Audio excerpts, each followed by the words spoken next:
Hey, everybody, Jim Cummings here. And if Tigger were here, he'd say, thanks, everybody, for bouncing on in here and enjoying the show. But before we go, I want you to do me a small favor. Hit like, subscribe, and give us a thumbs up if you're enjoying the show. Now, speaking of enjoying the show, enjoy the show. Welcome back, everybody, to another episode of Tuned In with Jim Cummings. I'm producer Chris, joined as always by the legend himself, Mr. Jim Cummings. How are you doing today, sir? Hello, hello. Very good.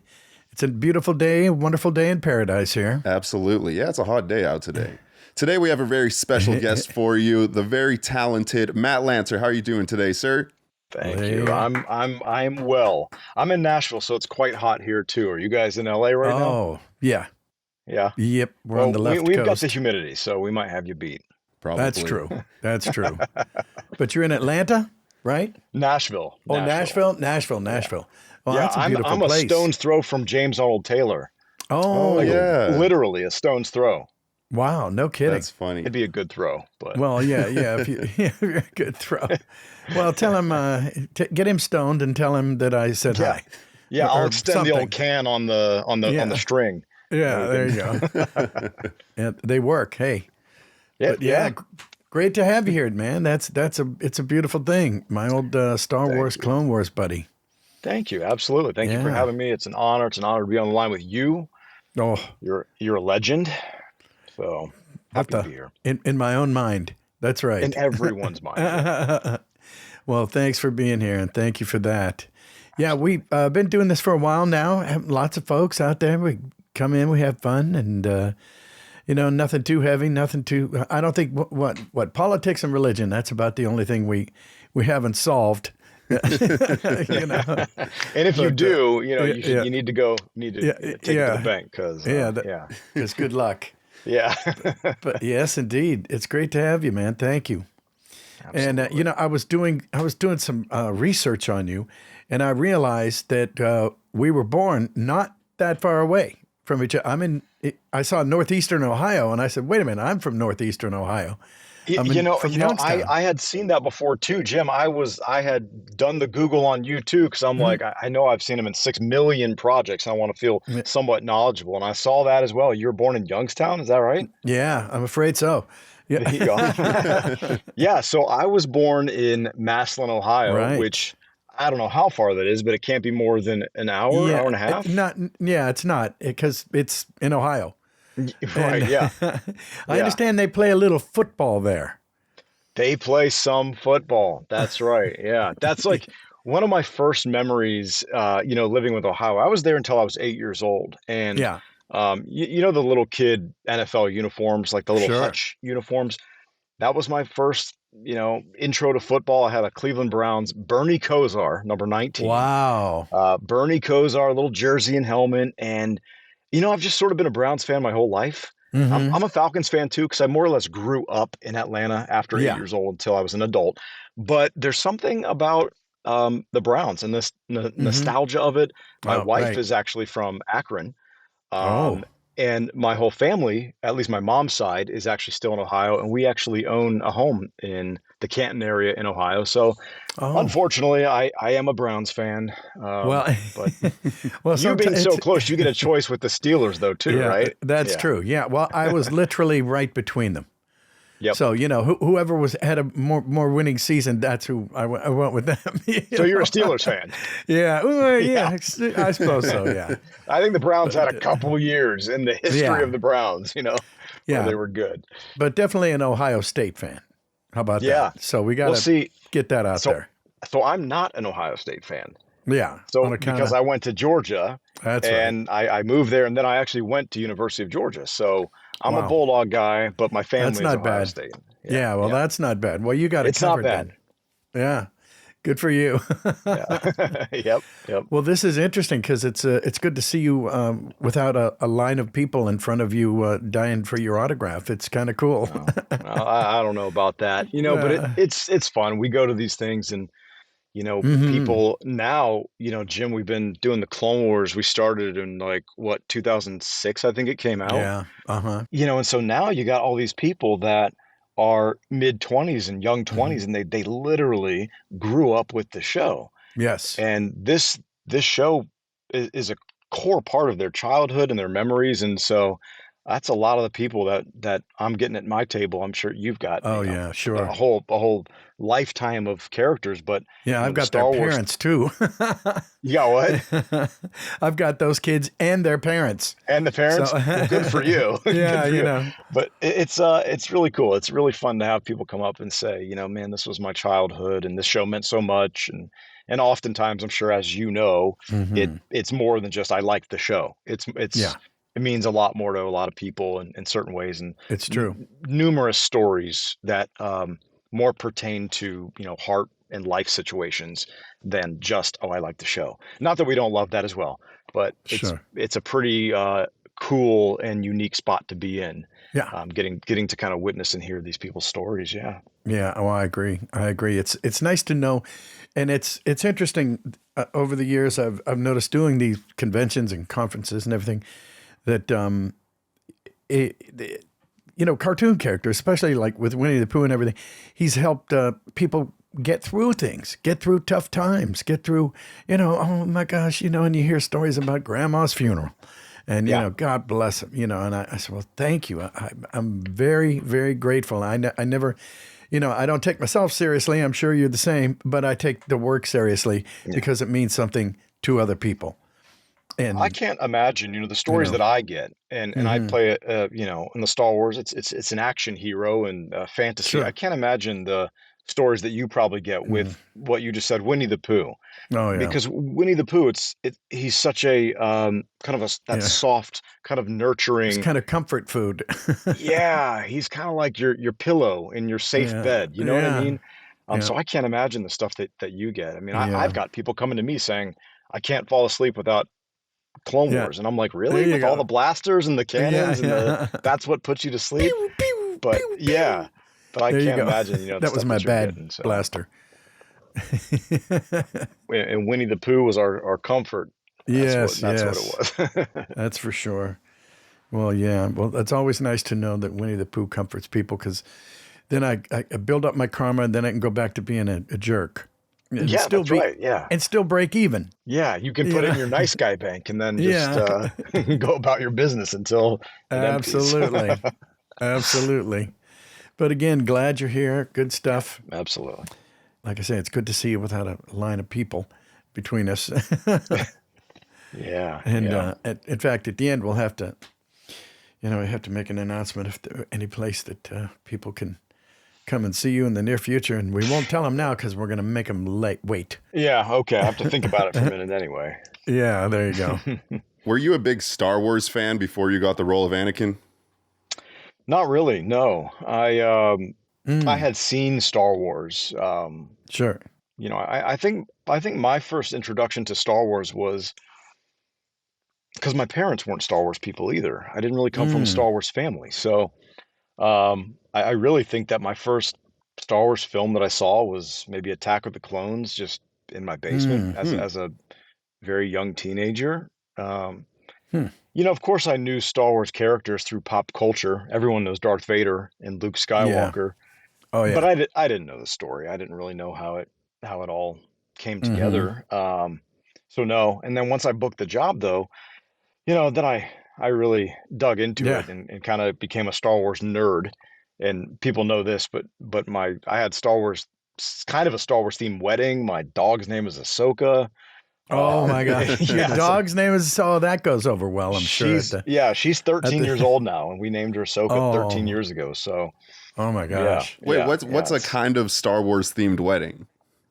Well, we had Star Wars elements to it. My groom's cake was the Death Star.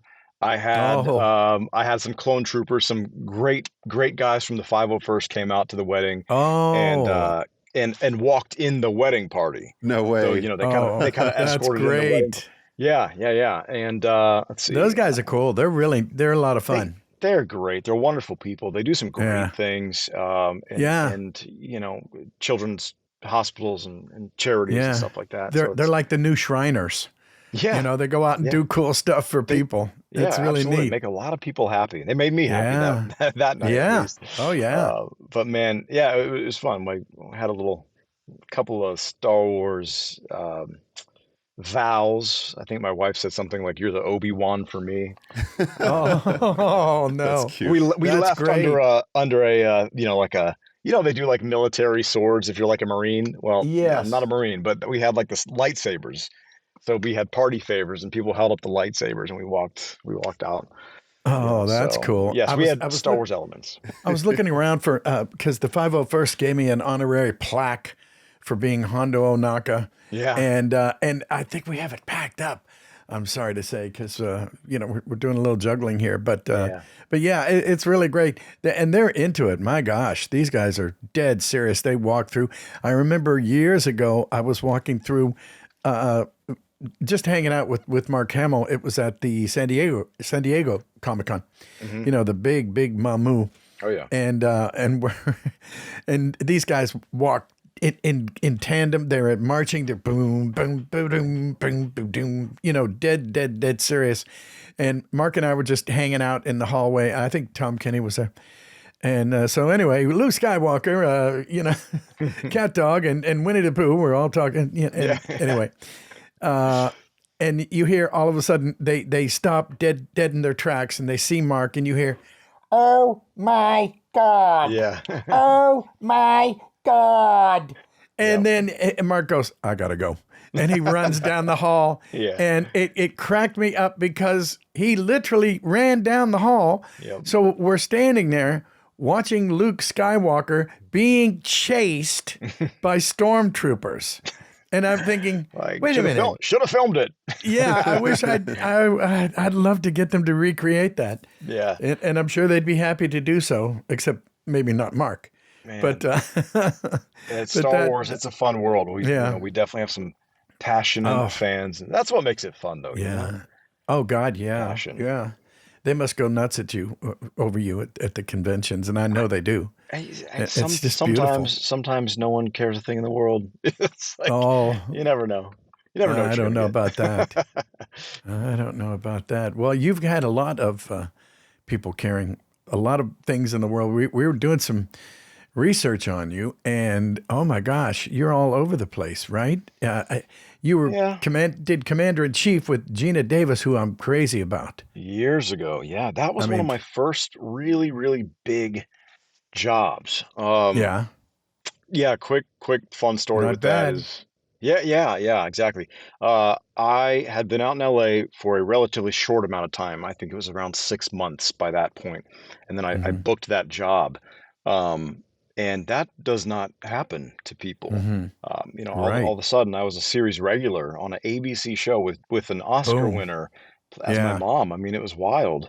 Had no idea what I was doing. I mean, I tend to look back on all my work and cringe, but oof, truly back then, oof, yeah, Yeah. it's bad. But man, I'm proud to be a part of that show, and I got to work with Gina, of course, and Donald Sutherland to a degree.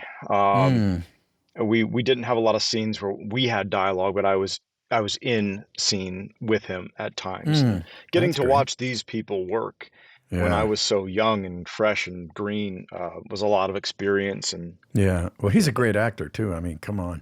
Donald marvelous. Sutherland. He's wonderful. Oh my My gosh, yeah, gosh. yeah, yeah, Yeah. Good for you, man.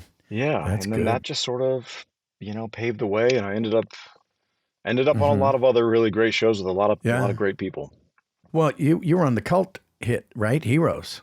That I was a was on big. Heroes. I was on Heroes before it became a hit because Mm. I think I did like episodes. Well, you probably helped make it a hit then. How about that? Yeah, that's what we'll say. There That's you what we'll go. say. That's the way to go. Yeah. It wasn't many of the other series regular actors, but No, couldn't have been. yeah, it was I think I did like episode 3 through 7 or something on that, and it had just aired maybe, and Where did they uh shoot I, that?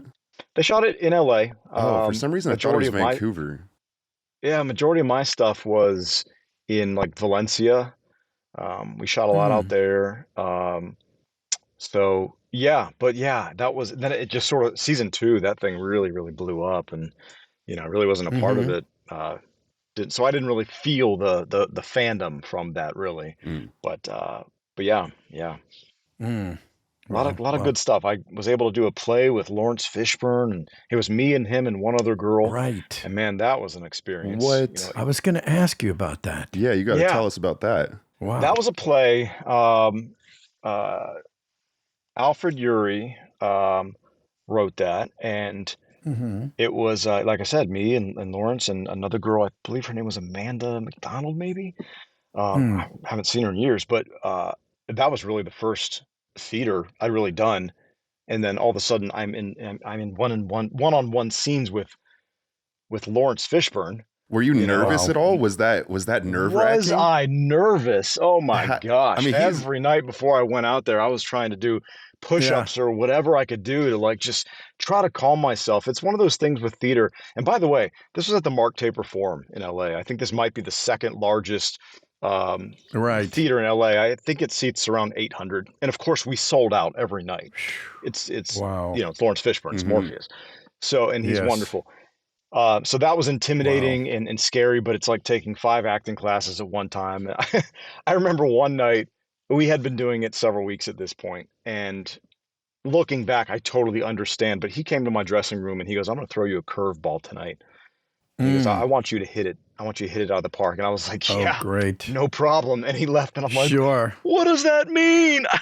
I'm Right. Yeah. like, you know, but No looking, nerves. no nerves. But looking back, I really what he was saying is I'm gonna do things just a little bit different. We want to keep it fresh for ourselves. And looking Mm-hmm. back, I understand it, and you know whatever don't remember specifically what he did that Mm-hmm. night, um, but eventually we the words just kind of were there, and you sort of begun to look for things to sort of go wrong, to kind of keep Uh-huh. it Oh, fresh yeah. and, You and can figure work with out, it. yeah, can we work through this?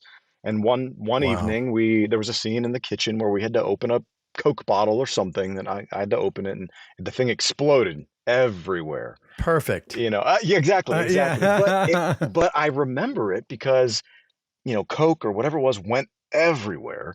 We're grabbing towels out of the kitchen, and we're just continuing this scene while the blocking is totally Wow. different than what we'd rehearsed. Oh, man. And it worked. And I Yeah. remember that because I was like, this is really interesting. We had to figure out how to make that thing work, and we did, Right. and no one would have known the difference.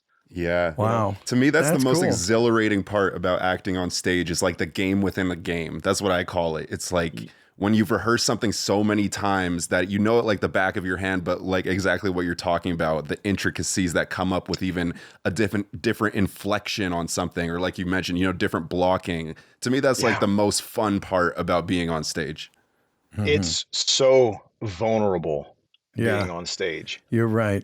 Yeah. What? So vulnerable. You can hide behind a microphone, you can hide behind a camera because you can just cut and then just restart.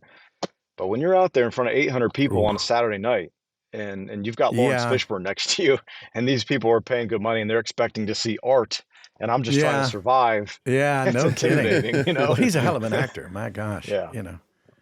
Oh, He really is. And I don't think a lot of people know how good he is on stage. Like he really has a thespian background. Like he was a theater actor first and foremost. Obviously he got the has fame from The Yeah. Matrix, but he is a phenomenal actor. when they use the word presence on screen or on stage, he is that. He has such a Mm. presence about him. And I haven't seen Oh, him yeah. since, actually. Hmm. But I kind of want to Oh, God. apologize just for like ruining his play. I bet he's rather generous. I'm sure you're in I'm good sure. standing. He was. Did I you don't know. did you grow up as a theater kid? Were you doing plays as a kid? No, No? I did Oh, some yeah. church plays. Mm. I did When some. I did some was the church first time you were skits. on stage? Can you remember that?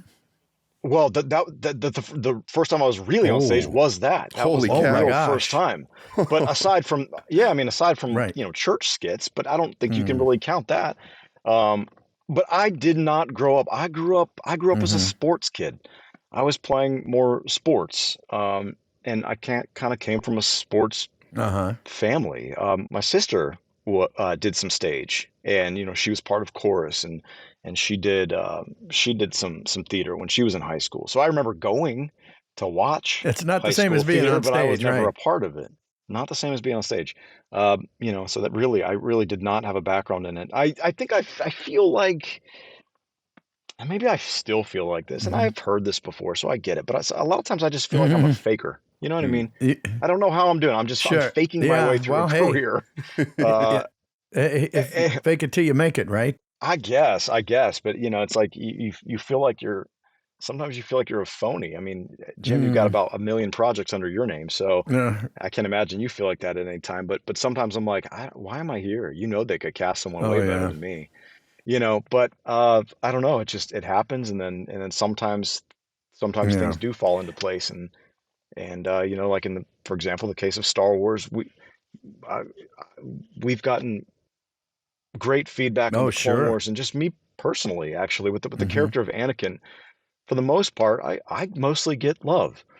And I'm not saying that's all me. I'm not saying that's all my performance, but I obviously like to think that you know, Yeah, I one would contributed to think. that. Um, yeah, but I'm not just being humble. I mean, obviously, like being a voice actor, you are a small part of a larger. Oh yeah, You're a that's cog exactly in my the word. system. Yeah. The animation and the writers and so I'm not just trying to be like coy with that or whatever. Yeah. But yeah, but response has been really wonderful, and as we talked about a little bit earlier, it's really impacted people in a Hmm. positive way. So yeah, I don't know. I just Hmm. do what I do, and hopefully I get work, and I try the best that I can, and commit myself to it, and Yeah. you know, Well, I always say that it's just such a blessing, especially for a guy like me. I've said it before. I worked in steel mills. I worked a deckhand on a riverboat, and so I'm in hog heaven forever. This is wait, what? What now? What do I get yeah, to do? yeah, And it's the kind of I always said, it's the kind of stuff I used to do in the shower for free. yeah, And if they'll pay you, geez, forget it. yep. Ding, ding, ding, ding, ding, ding, ding. That's like hitting the lottery to me. I say the same thing, with VO especially. I feel like it's one of those Mm-hmm. things that we all have done as kids. We give voices Mm-hmm. to characters in the sandbox, and it's literally what it is. Yeah. It's just you just got to understand how to kind of commit and perform in a little bit more of a deeper way, and you get paid for Mm-hmm. it. Yeah. But that's what it is, you Yeah. know? And I remember, I've done one or two, maybe a half dozen workshops over the years for friends who have, classes or whatever. And I always think, it's instincts are the best stinks, right? And if you think something in your head, because I ad lib a lot, and it's good for me because back in the day when I was doing plays, I couldn't remember the lines very well, so I had to learn to ad lib. Yeah. Otherwise, you have this dead air. Yeah. And I just tell people, if you when it comes to advice and things like that, do the impression of your uncle or your aunt or somebody, or if you do a terrible impression, nobody knows who it is. That's a new character. Yeah. And all these little things can go into formulating and developing and fleshing out all these characters that we're asked to do. Do you have a process? Like when they say, well, I don't know if you've ever had this, but, we want you to play an old prospector in the 1870s and he's from Alabama. Where does that take you Yeah. Well, besides Alabama? right. I, Yeah. I I think that I tend to, when it comes to voiceover, I definitely Hmm. tend to. I don't think I'm probably known in the casting world as a accent guy or a Hmm. dialect guy. Yeah. And I'm okay with that. I mean, obviously, I'd love to work more than I do. We all do, Hmm. We all but do. Yeah. I would like to think that when I do perform a character, that it feels like it's got a real life behind it. Yeah. And There you go. so, for me, I just want to make sure I'm bringing life in an authentic way, and that I Hmm. and that I'm a good actor. That's my Hmm. goal. As far as like process goes, and kind of the same thing really for me too on uh camera. Hmm. They're really not going to give me much of a chance for something that I couldn't sort of fit into a mold anyway. Mm. Um, Hmm. but That's true. I don't know. I mean, when it comes to on camera or really behind a mic, I guess it's just watch what's out there. Watch what's Hmm. out there and imitate the great, you know? Yeah. Yeah. And then, even if that other actor, that other project is just a starting canvas for you, and then you can kind of start to fill in your own colors. And I think that's what I do. Hmm. I always look at an audition, and I feel like it's my job to the painting is kind of there, Hmm. which is that's sort of the dialogue and that's sort of the scene, and it's my job to paint with the colors, and I can Yeah, add the there you ups go. and the downs. I can add the tempo. I can control Oh that. yeah. You know, Oh, so that's nice. it's things like that. I think I look for ways, you know, that I can control. Um, and I know that's maybe not quite answering the question you asked, but it's just sort of No, it's I'm good. just sort of going in, you know, my process. And Of course, um, yeah. you know, I had like a we had a role on it was a Netflix show called Jupiter's Legacy. It was a few Hmm. years back, and I'm proud of the work that I did on that. It was a sort of slightly eclectic character. He was sort of a Hmm. 1930s, sort of a playboy, kind of flashy. Oh, that's Uh, kind of cool. yeah, 1930s, it period. was You gotta fun. love So it. yeah, the show was awesome. I really it had Netflix had this big plan for it. Supposedly spent hundreds of millions on the IP. It was a Mark Damn. Miller comic, which has done really well as a comic book. But we did eight um, episodes, and they ended up And canning it. what was the comic book? That was called Jupiter's Legacy. It was called. Oh, okay, Yeah, okay. Jupiter's Legacy, and then the show was also called Jupiter's Legacy. And there was like a prequel comic called Jupiter's Circle, and it's a whole Hmm. IP. But Wow. anyway, for that particular audition, this kind of flashy playboy, um, I loved what Robert Downey Jr. was doing in as Iron Man, as Tony Stark. You know, Hmm. he's kind of big and loud, and um, Hmm. so I kind of took that confidence and kind of rolled with that. You know, Oh just yeah. like sort of a Robert Downey Jr. and just at times incorporate the coolness of like a Harrison Ford and as Han Oh wow. Solo or even Indiana That's Jones. a pretty good mix. Yeah, you can't go wrong with that mix, right? No. Like a Paul Newman, you know, Mm. Paul Newman is one to me that I always try to draw from a little bit. Hmm. He's a really interesting leading man to watch. Yeah. And, you know, if you watch Paul Newman, to me, he always looks like he has a secret. And he's always got this Oh. like sort of kind of a smirk, kind of a Hmm. smile, kind of a smirk going on, and it always looks Yeah. like he's got Yeah. a secret that you want to know. Next time you watch Paul Newman, watch. Yeah. He looks like he's got a secret, and I Yeah. think that's Well, always that was Cool interesting. Hand Luke. That's for sure. Yeah, I mean, My really anything because gosh. he's. Yeah. But I kind of borrow from that too.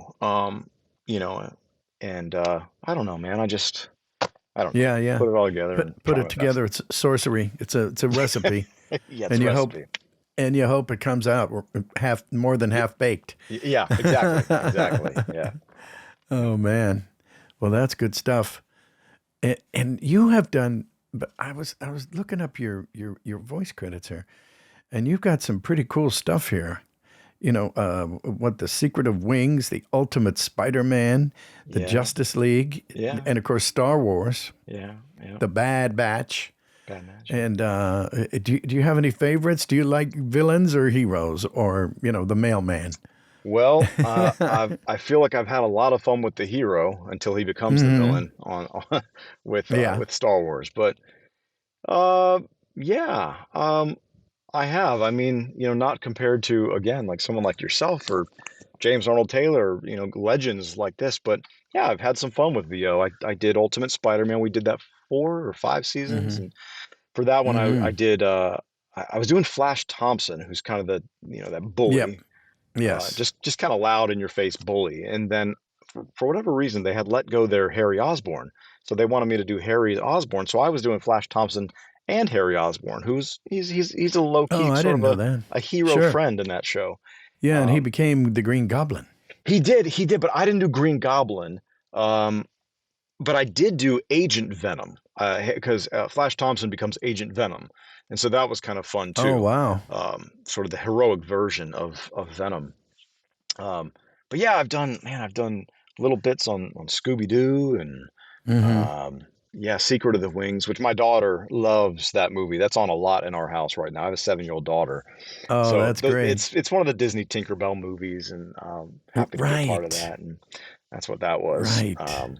So yeah, it's been a blast. I mean, I really love the world of voiceover, Hmm. um, and it's interesting because I feel like a lot of people, maybe especially like 10 years ago, now it's a little different. People are really like kind of looking at your social media and your IMDb and seeing the different projects you do. But you know, definitely 10 years ago when I did like I did 5 seasons of 90210, and it was Mm-hmm. mostly Yeah. aimed at young girls.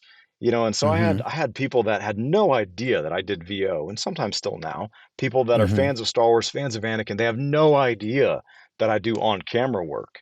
Oh And boy. I'm like, Well, sure. Well, Star Wars fans are rabid. rabbit, If yeah.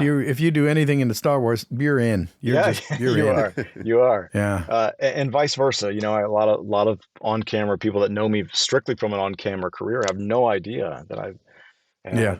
have done some really great voiceover roles as well. On that note, I Yeah. think it's really interesting these days how you can even throw like social media into the mix. Like, how many times do you come across like a profile with like millions of followers and like you've never heard of this person? And it's like, Oh, whoa, yeah. like they have like such a massive audience, and like I've Unbelievable. never seen a clip of this. Like, Same. And I feel that way. Like I guess I'm not really a music buff kind of guy. I like music, but I couldn't name you all the bands from the 70s and I'm just not that guy. But even now, I mean, there's like artists that I'm Oh like, yeah. I what? can't do it now. She's got I can do 18 it from the million followers. 70s. Never Right. heard of her. Yeah. I think I listen to like Yeah. Spotify 90s for me is what it is. I'm working out and Yeah. I'm listening to like, I don't know, Nirvana and things like that. And I'm like, I Yeah. don't know. I don't know who's, I think it Entertain us. makes I feel like I'm Yeah. getting older. Oh, I you. hear Tell me you. about Well, it. time doesn't stop for anyone, does it? No, it doesn't. Yeah. But So that's I just okay. want to go back to your As childhood long for a as we keep second up. because I wanted this to ask this question. So you talked about you were into sports as a kid. When did you decide that you wanted to be an actor? At what point? Was there like a moment? Did you kind of dip your feet in? I know you were on the on that reality show Manhunt, and that you mentioned how that was kind of how you got your agent. He saw you on that show, and that was kind of Yeah. your introduction. But where was the precipice of like I want to be a performer? Sure. Yeah. So I was in college and I was working with the Atlanta Braves as a bat boy, and I was also working simultaneously at a golf course as a cart guy. So I'd be there at 5 a.m. and get the carts ready, and it was a pretty nice golf course in my area in Georgia, and we had a fax come through, not anything Yeah. else, not internet. It was a Sure. fax. That's right. We had a That's right. fax come through to our pro shop that they were looking for extras on a movie that they were doing in Atlanta. It was a golf movie called Bobby Jones' Stroke of Genius. Jim Huh. Caviezel was in that as Bobby Jones. Oh yeah. And so they shot that thing in Atlanta. And I thought, "Phew, that's amazing." And you got to keep in mind, Atlanta 20, 25 years ago, there was nothing going on. There's no industry in Atlanta like there is now. So for me, Right. growing up as a kid, that didn't cross my mind at all. That was a world I could never be a part of. It literally Sure. didn't Yeah. cross my mind. Right. I was watching things like Jurassic Park and whatever movies, but that connection that I could be a part of it was not in my wheelhouse. Yeah. Yeah. And so after that fax came through, of course, I went to be an extra because I thought it would be awesome. And Why not? that's kind of where I got bit with the bug, so to speak. I saw all the big lights, and I think when I saw that happening in real life with my own two eyes, that's when it opened up that I was like, wait, maybe I could be doing that. Yeah. And I think that's where it became real, and that's how it Mm-hmm. started. And from that, I was an extra, but I got selected to be a featured extra, which Oh. I still had no lines, no No, dialogue. what But is that? I Oh, I was was going to ask you that. No, and any that meant like one line or? no, not one Uh, line, but it was called featured because I got to play Bobby Jones' caddy for one of the tournaments, and so they actually oh. had the camera kind of close up on my face for Oh yeah, you were there. a couple of looks. He'd miss a There you shot and it go. would be, ooh, stuff like that. So, and we went to the Fox Theater in Atlanta with my family, and it was this big premiere. And so Wow. from there, I started taking some acting classes at the Alliance Theater in Atlanta, Mm-hmm. and then the reality show happened, and again, it was a newspaper casting call. Wow. And I went into this hotel big ballroom. They were seeing a bunch of guys, and really, essentially, that show was kind of like the America's Next Top Model, the Tyra Banks show, but it Mm-hmm. was for men, and whoever won got $100,000 for a contract. And I mean, that was What were like the competitions like on that show? Like, what would you guys have to do? Well, so I basically I let's see. Well, I'll tell you one of the competitions that I actually won was an acting competition. Oh, there you Oh, go. good. So That's a good one. that competition was there was a boardroom of fake actors that they had hired. Of course, we as the contestants on the show, we didn't know that they were not real executives. Mm. We thought they were Oh, real God. advertising executives for a jeans company. And Oh so my gosh, that was they comfortable. they Yeah. had us doing, of course, silly things. We had our jeans, and they would say, "Well, tell us why so and so should buy these jeans," and we kind of had to pitch them their jeans. And of course, stupid things happen. They were like, "Well, get up on the table and do a little walk on the boardroom table." And so Perfect. I was up there doing this thing. And anyway, I guess I put together, in my pitch, in my head, a pitch that was like a sellable pitch and kind of sold the jeans. And so I won that Wow. competition. Oh, that's great. Yeah. So, but And you got a free pair of jeans. I don't even think I got a free pair of jeans out of Oh that. no. But Oh what I man. got out of that, I ended up getting kicked off the show in, like, I don't know, 8th place or something because I was too fat for a modeling show. Wow. And I was like, Yeah. I said, it's okay. I can't see that, but okay. Well, compared to a bunch of models. So, Oh. I had never done this.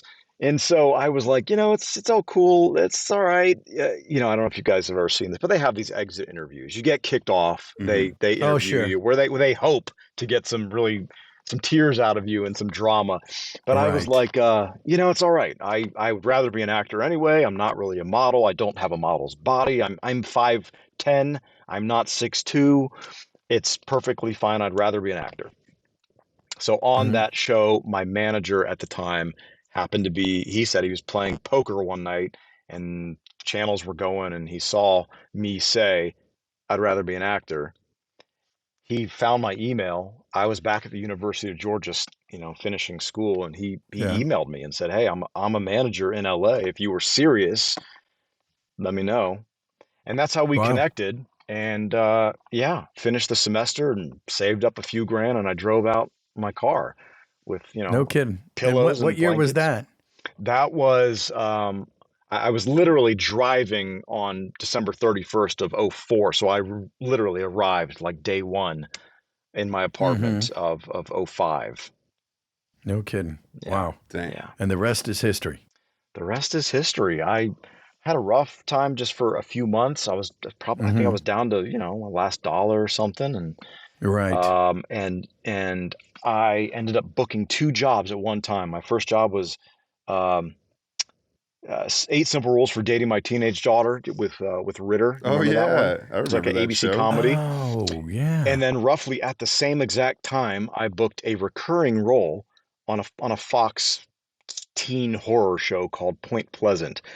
And I remember that vividly because I could afford a small Starbucks vanilla latte.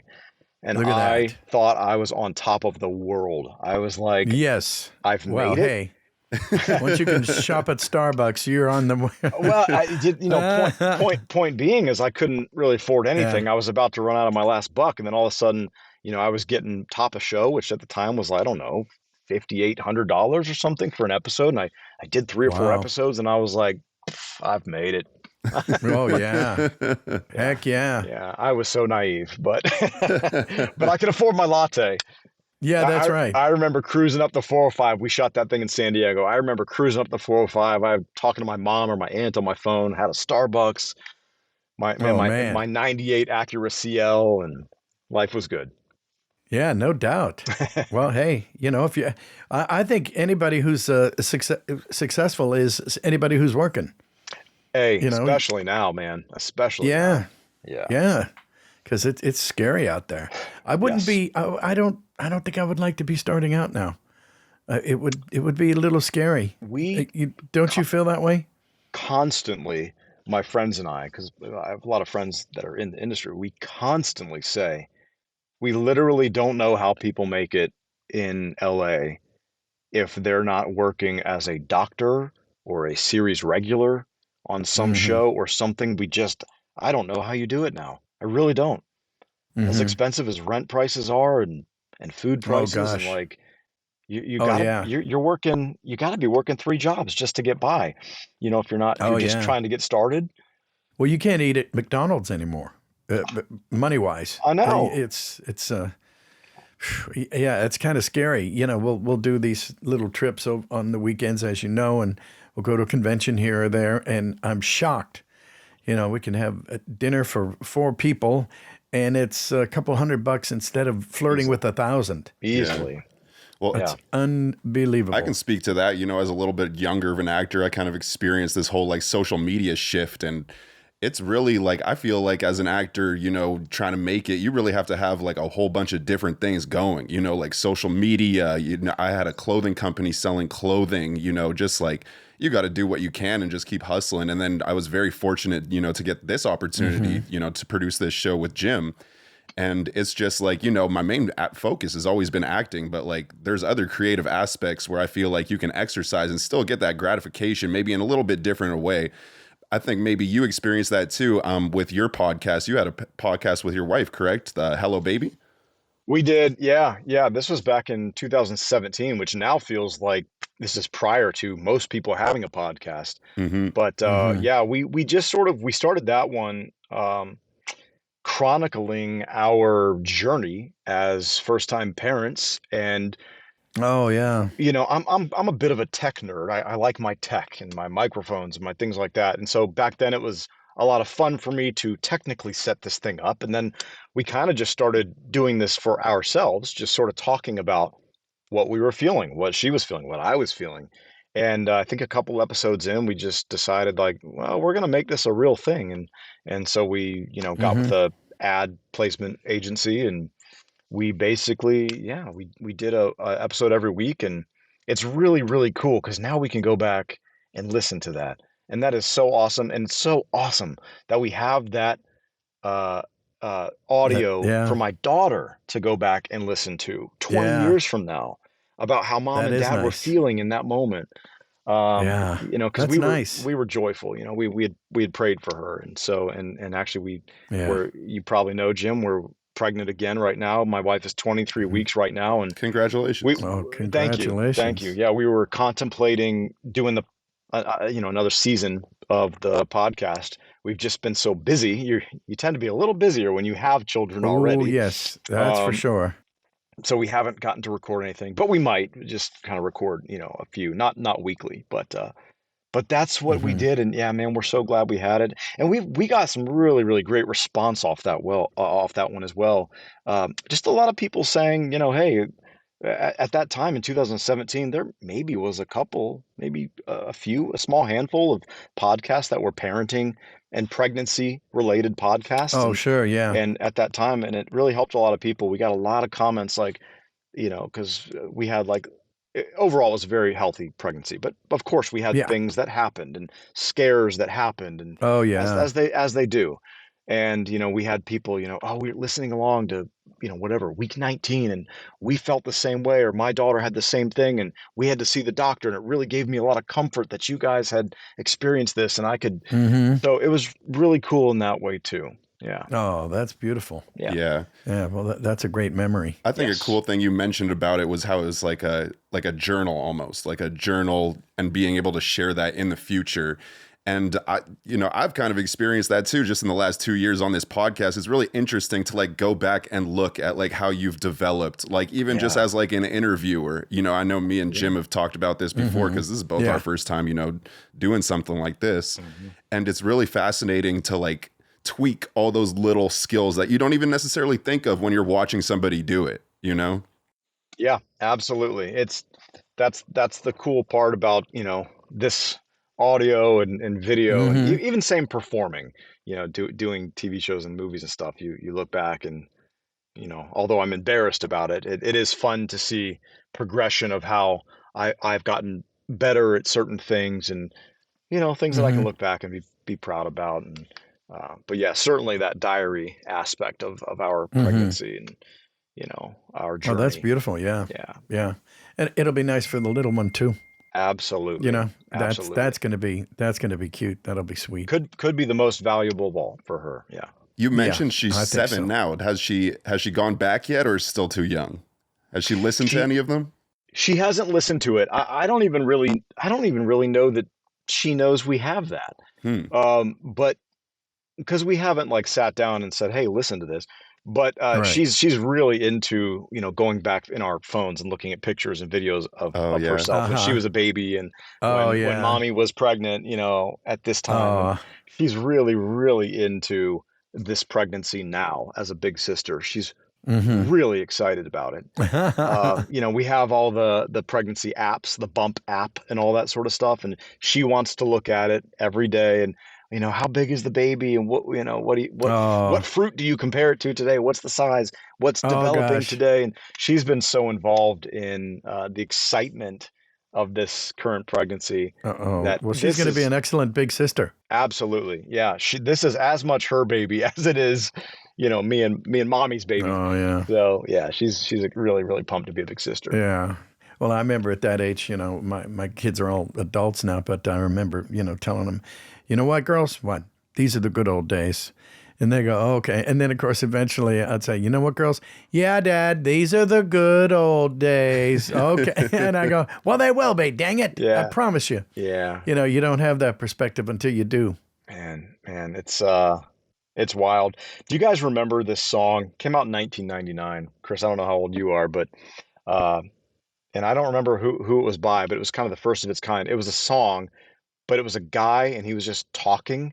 It might have been called like Sunscreen, and he was like he was talking for a couple minutes about advice, and he was like, Mm. wear your sunscreen. You're gonna want to wear your sunscreen. It's the most valuable thing. Talk to your parents.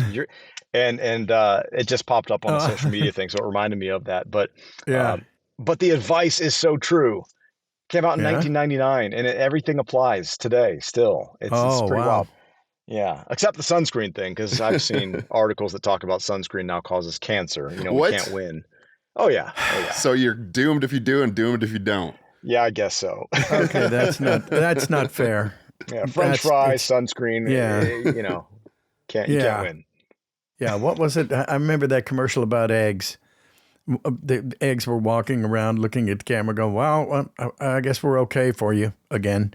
You can eat us again for a Yeah, couple of years there. We yeah, weren't allowed to eat eggs because they'll kill you till you're dead. yeah. And now, well, we're back. You can have us. So I I, thought I that was nice. I don't understand. I don't. You eat a raw egg and you could die from salmonella if you're making brownies, but then you can Yeah. drink 6 raw eggs if you're trying to build muscle. I don't get it. What's the Yeah, right. Yeah, Rocky looked okay. He did all right with it. yeah, yeah. Clearly, he He never had survived. salmonella. No, doesn't look like it. Yeah, Yeah, that's funny. I don't know. Oh man. Well, we usually do with this little game on this podcast, and it's a little Yes, we voice do. swap game if you're interested Oh, in playing. why not? Sure. It's pretty simple. So Jim will say a line of one of his characters, one of his voice characters, say Winnie the Pooh. And then you'll copy that same line in one of the characters that you've voiced, and then we'll swap back and forth. And then, yeah, and then you Okay. can give me one of your lines, and And I'll ruin this it. could be from any VO or any on camera or Sure, what? Just yeah, Anything you whatever. want. Anything you Yeah. want. whatever Okay. whatever pops into your head. Okay. And you have to preface it with which character it is.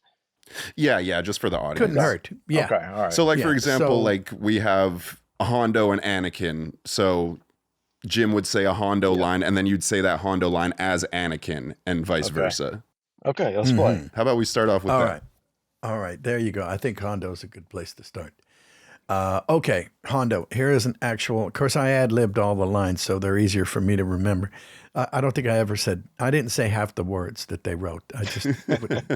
I did give them one as written, and then I don't know if you ever remember reading along in the script, and then I would do it as it should have been. So I'll do one of my favorite ad libs that I came up with. All right. All righty. So Hondo was reminiscing. He said, "Oh my goodness, the stories I could tell. So many of them true." Okay. So Anakin is really my voice. In the later seasons, Yes. I'm a little deeper, a little more down in here. So it'd be a little more like, oh my goodness, the stories I could tell about me and Padme. something like that. Are any of them true? All of them are true. Oh, the rumors are always true. Always true. Always true. There you go. All right. Did Anakin and Hondo ever interact in Clone Wars? I I can't recall, Jim. I don't know. I gotta believe we did. Yeah, I mean, I think so. I don't know. Anakin, I feel like he Maybe wouldn't yes mind and no. tagging along. Actually, Hondo's pretty fun, so I could see. Hondo's. I could see Yeah. Anakin wanting some adventure with Hondo. Get me away from this old Obi-Wan guy. He's too much of a rule follower. Yeah. Well, I remember one of the things that I enjoyed doing was cracking up Steve Bloom. Yeah. And kind of screwing up his lines because he would start laughing instead of doing his line. Yeah. So that's how I knew I was onto something. Yeah. Did you guys ever do any sessions together while recording the Clone Wars? I feel like we kind of had to. We were in the booth. I just don't recall if we had immediate exchange of dialogue or not. Yeah, yeah. Let us know in the comments. Yeah. I'm sure the fans will know. I'm sure that is true. We could queue up the. I haven't gone back and watched any of these episodes in a long time. And I hear you. Same here. I made it a point. I want to go back and watch a handful of these episodes again. Ones that people talk to me about often. For me, it's like the Umbara arc, and there's a Mortis, Force God planet arc that people talk a lot about. Now, I remember that pretty well, but there's a few. But anyway, I want to go back and watch these things because I want to be able to talk with a little more Star Wars knowledge when people come to the table. But you have to get refreshed. Yeah, or watch them, or because people will come up to me and they'll all. A lot of times, I told the story before. They'll say, "Well, do the word, do the line, do the line." I go, "What line? Oh, bother, no, no, the line." Blah blah blah. And it was from a video game that I did 100 years ago, and it was "Go for the Ice, Boo." And it was, and now I'm not going to remember the name of the damn game. Oh gosh. Anyway, we'll edit that out. But what's interesting though is people, they come up to your table and for example, they're a fan of Winnie the Pooh and that's their thing, right? So they know the line, they remember these lines. Oh, but for they you, do. I'm not saying Winnie the Pooh or even Anakin is just a job, but it's a job for us, and we've done a lot of them, and we've said a lot of that's the problem for a lot of different projects. And I think that's something that and I find it endearing and it's very sweet, but I think people just kind of they don't realize that. They don't realize that I've been doing this for 15 years with lines from all kinds of characters. So oh God, I just can't. I don't have it queued up like you do, like they do, like they do. Well, and it's very gratifying, and it's wonderful that it means that much to them, that it impacts them, and they carry it around in their head, their heart. Yeah. And it just makes me grateful, and I'm sure you're in the same category. Well, it does. This is. It feels like I'm disappointing them when I can't come up with it, though. Yes. So yeah. Well, what are you going to do? Yeah. But man. Well, I just thank you so much for being here. It's my really pleasure. Great. It's always fun to come in and just have a loose chat with others, and especially in the industry. And Jim, absolutely. I know been around you for a while, and it's truly an honor to be even considered to be doing this podcast with you, because thank you're you. an absolute legend, someone I look up to. Well, thank you. I appreciate that. Yes, sir. I don't feel legendary, but on the other hand, I'm not stupid. I'll take it. You are. You're legendary. Okay. Absolutely. Thank you, my brother. Absolutely. Bless you. Thank you. And anything you want to close with that we should be looking forward to? Anything you want to tout? Anything? Okay. By the time this probably comes out, I have a show coming out on Amazon Prime actually tomorrow. So wow. It's May 20th is the release date, and I believe all episodes are being released. It's called Motorheads. It's a nice. And so for those watching, if you haven't seen it, I'm sure it's on there. Go to Amazon, find it. It's kind of a teen kind of coming of age television show, sort of like we keep comparing. It's a Friday Night Lights meets Fast and Furious. The town lore is street racing, not football. Wow, that's pretty good. It's really cool, and the scripts were wonderful. It's the first time I'm playing a dad to a teenager, And so that's Yeah. weird for me, but really good scripts. I saw the first 2 episodes and I was really impressed. It's shot really well. So, Hmm. yeah, anyone watching, go check that out. I'm looking forward to its release. Um, uh, I mentioned James Arnold Taylor before. James and I are working on a show called Gabriel and the Guardians. Um, Hmm. and it's an animated series on the Angel platform. And we've released one episode, Oh, and it's gotten some really great attention. It's beautiful to look at. It yeah. is Well, I love Angel. They're great people. it's eye candy to look at. Hmm. Performances are Yeah. amazing. Christina V's in there, Johnny Young Bosch, Oh, myself, great. James, and it is a show that's loosely based around a lot of ancient Hebrew text. So it's very cool. There's biblical Wow. ties and connections, and inspiration, I should say. If you look for it, Hmm. you will find the inspiration. But in and of itself, it is a fantasy story with fantasy characters. But really proud to be a part of Beautiful. that one, and can't wait to see more of that. I think we've done 6 episodes. I think we're about to gear up to do the second half of the season. So Hmm. maybe another six or something. I don't know. Don't take my word on that. I'm just a voice, Sounds good. but check 6 that or out too. many more. Yeah, Yeah. hopefully. Yeah, Hopefully. Well, yeah. I'll knock wood for you. Thank you. Well, thank you, brother. I appreciate you being here. Thank you ever so It much. is my pleasure. Had a blast. Thanks for having me. Yes, Thank thank you very you. much. Yeah. I'll just Here we take go, us out Chris. here. Take us home. Thank you, everybody, ladies and gentlemen, for watching. That was another episode of Tuned In with Jim Cummings. Today we were joined by Matt Lanter. Thank you again so much for being here. If you guys like this content, be sure to like and subscribe. We really appreciate it. It helps you out as well, find more episodes and stuff like that. Did you know on YouTube you can really watch a video and it's never recommended to you again? So be sure to like and subscribe so that doesn't happen, because it's really frustrating. If you like this content even more, guess what? There's bonus content on Patreon. That's right, Patreon members, we appreciate you all. There's extra episodes, extended episodes, and much, much more. We do contests, giveaways, all that good stuff. So be sure Lot to of check us stuff. out there. What else, Jim? Oh, you can get Boy. merchandise. Jim Cummings This Closet is so on true. Shopify. You can get some cool t-shirts, some little keychains. There's a whole bunch of good stuff. Go check that out. And I think that just about does it for today. We will see you in the next one. Thank you.